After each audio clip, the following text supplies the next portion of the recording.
COVID-19 has put a lot of us out of our comfort zones. One of the challenges it has thrown at us is work from home. Short one day or a few days at a time is fine, but this kind of extended work from home has been an uphill task for a lot of us, including me. The biggest challenge I face is not crawling back into bed after starting my day. The question that used to baffle me was, how do I go from this to this and continue to work? The answer lies on the bed. Well, not literally, but the bed, which is the issue in this case, also holds the key to the solution. Keep watching this video as I will soon reveal how the bed helps keep me productive.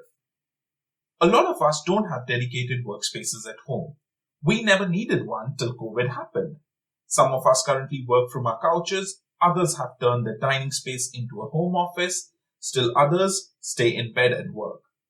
The challenge in all these cases is that the bed is too close to us, and without supervision, some of us tend to jump back into bed and give in to the desire of taking a short nap, which can have a detrimental effect on our deliverables.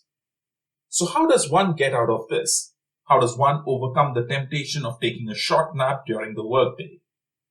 The trick that works for me every day is making my bed. Yes, a simple thing like a neat, well-made bed is the reason I keep off it during the day. I make my bed after I get ready for work. Yep, that includes a shower, putting on my work clothes and leaving for work. By work, I mean the home office, which is literally a step away from my bed. Seeing a neat and well-made bed forces me to overcome the need to take a break on the bed. This ensures I look at alternative ways to take one, like walking to the kitchen for a sip of water or talking to a family member. Making a bed is my trick to keep off it. Yours could be something else, something entirely different.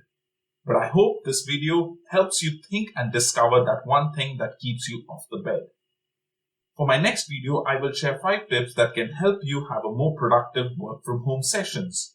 Till then, keep hustling and remember, leadership doesn't need a designation, it needs determination.